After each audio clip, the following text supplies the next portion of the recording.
علی ایک چھوٹے گاؤں کا رہائشی اور 5ویں جماعت کا طالب علم تھا۔ وہ روز اسکول پیدل جایا کرتا، راستے میں وہ دریا، کھیت اور کچھ دکانیں پار کرتا۔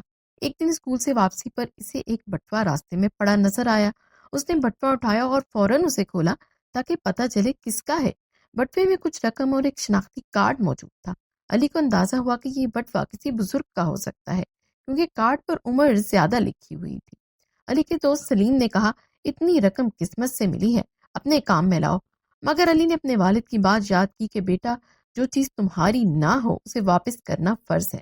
علی نے مسجد میں جا کر لاؤڈ سپیکر سے اعلان کروایا۔ گاؤں کے چوک پر کھڑا رہا کہ کوئی آنے والا ہو۔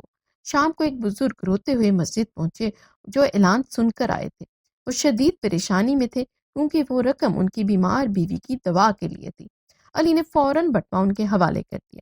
بزرگ نے اس کے سر پر ہاتھ پھیرا اور دعائیں دی۔ اگلے دن اسکول میں پرنسپل نے علی کی ایمانداری کی تعریف کی اور اسے سند بھی دی گئی۔